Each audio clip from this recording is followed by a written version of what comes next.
Voilà, je continue avec la question B de la première question de l'exercice 6. C'est l'axe roto-inversion à 6 parts. Donc, je représente toujours la projection de la maille hexagonale. Et voilà, j'ai l'axe 6 barres. C'est au milieu. Elle est perpendiculaire à l'hexagone. Donc, je considère toujours un point M noté M1 de coordonnées X, Y, Z et de même composante P1 et Q1 comme l'autre fois l'exercice ou bien la question A pour l'axe 6. Avec une rotation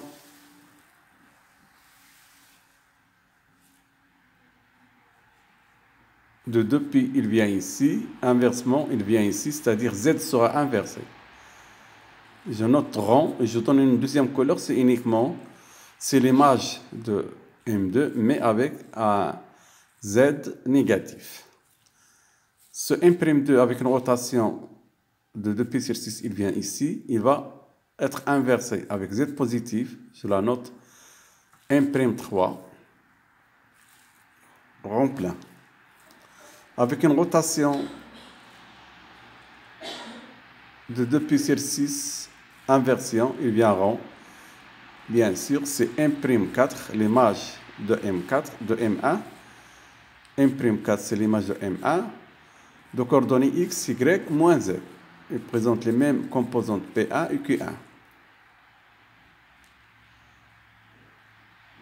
Avec une rotation de 2π et inversion, il vient ici en M'5, avec Z positif. Donc, les rangs pleins, ce sont Z positifs. Les rangs bleus vides, Z négatif. Une rotation de M'5, de 2π sur 5, de 2π sur 6 plutôt, inversion, il vient ici en rond M'6. Alors, ce que je constate que M1 et M'4 présentent les mêmes composantes P1 et Q1. M'3 et M'4, c'est les mêmes composantes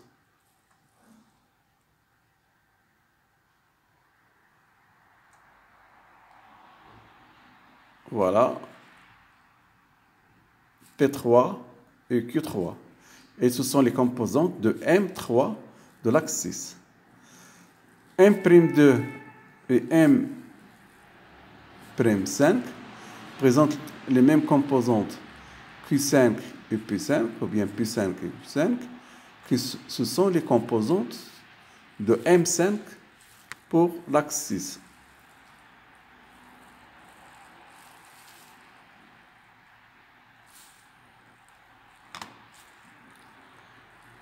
Alors, un axe à 6 barres, le résultat de MI', bien sûr, je vais tenir compte, bien sûr, des coordonnées de PI, QI et RI. Les positions allant de 1 à 6. Donc, j'ai position 1, 3 et 5, ce sont des Z positifs. 2, 4, 6, ce sont des Z négatifs. 1 et 4 présentent les mêmes PI et PQ, c'est X0, 0 et 0, Y0, P. X0, 0 et Q0, Y0. Donc, MI, ou bien M1, est égal, bien sûr, la somme, c'est X, Y, Z. M'4, c'est X, Y, moins Z. 2 et 5 présentent les mêmes PI. C'est P5, c'est moins X, moins X0. Q5, c'est Y, 0, 0. Z négatif ici, Z positif pour la position 5. Donc, je vais avoir la somme. 1'2, c'est Y moins X, moins Z.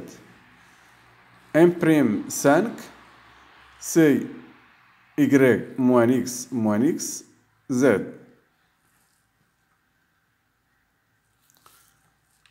Position 3 et position 6 présentent les mêmes PI et les mêmes QI.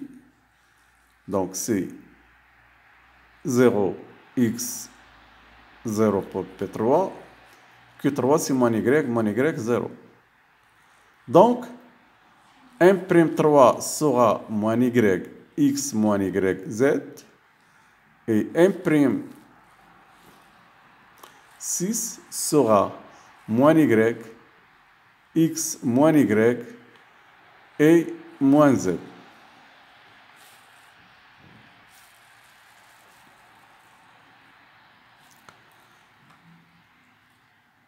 Je continue avec l'axe hélicoïdal 6,2. C'est quoi 6,2 en fait? L'axe hélicoïdal 6,2, c'est l'application de l'axe 6 plus une translation de 2C sur 6. Donc, bien sûr, 6,2, elle est parallèle à OZ. Ceci dit quoi?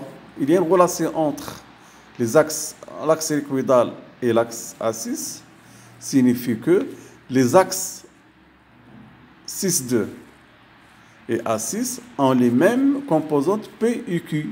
Ils se diffèrent uniquement par la position, ou bien la coordonnée plutôt, selon Z. Voilà le résultat des positions équivalentes de l'axe hélicoïdal 6,2. Donc, les positions allant de 1 à 6, je vais définir les PI, les QI, les RI et les MI. J'avais dit que PI et QI sont les mêmes que l'axe de rotation d'ordre 6. Donc, je les reporte. Voilà les PI, voilà les QI du tableau concernant l'axe A6. Mais je vais déterminer uniquement les RI. Donc, au départ, je suis en 0, 0, Z. Ensuite, je fais une translation de 2. Je fais une rotation. Je tombe sur 2. Mais avec une translation de 2 sur 6 est égal à 1 tiers de C. C'est-à-dire que vous allez avoir 1 Z plus 1 tiers. Donc, R2 sera 0, 0, 1 tiers plus Z. Je fais une deuxième rotation, ensuite une translation de 1 tiers. Donc, j'ajoute 1 tiers à R2 et je vais avoir 0, 0, 2 tiers plus Z.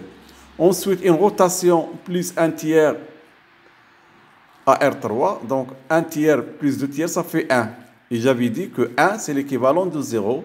Et je vais avoir R4 égale 0, 0, Z. En fait, c'est 1 plus Z. Et 1, c'est équivalent à 0.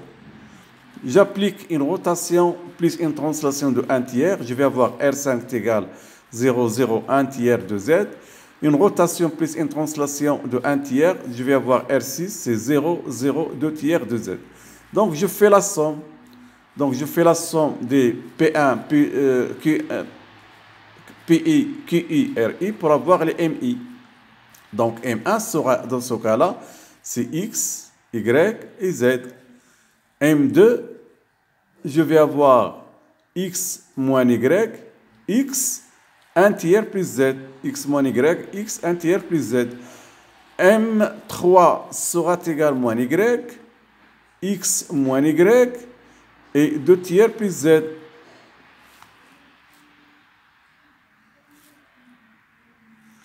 M4 signifie moins X, moins Y et Z.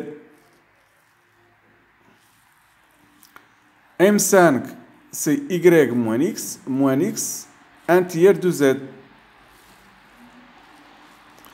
Et M6 signifie Y, y moins x, 2 tiers de z.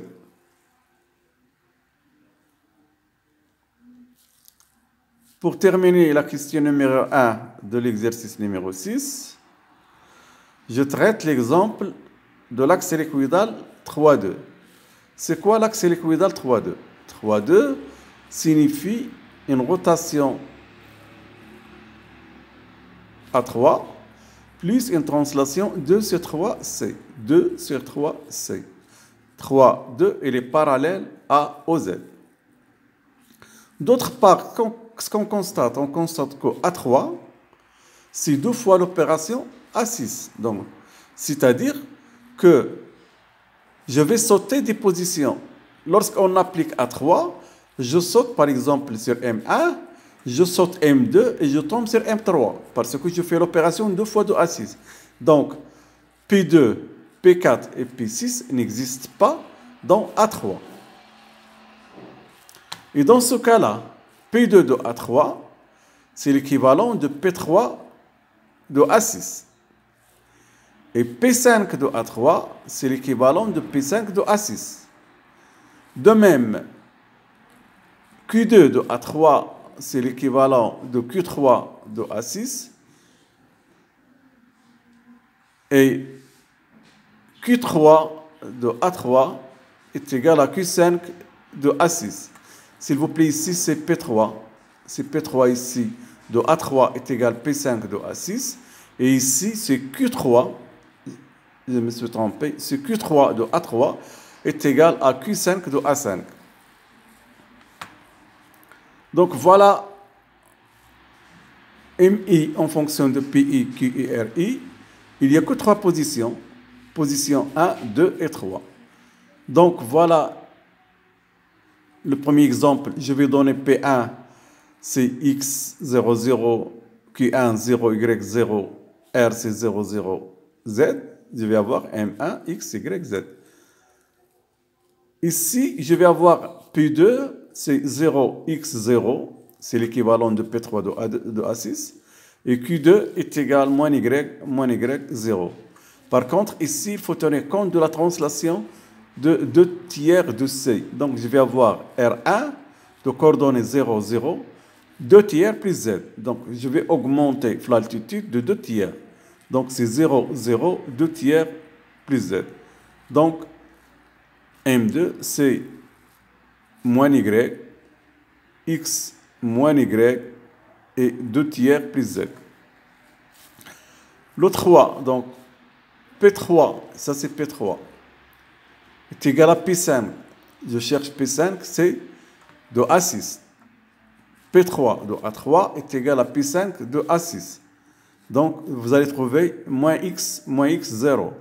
Et Q3, ça c'est 3, de A3 est égal à Q5 de A6. Et vous allez trouver Q3 est égal à Y0, 0. Ici, il faut tenir compte d'un déplacement de 2 tiers de plus. Donc, 2 tiers plus 2 tiers, ça fait 4 tiers.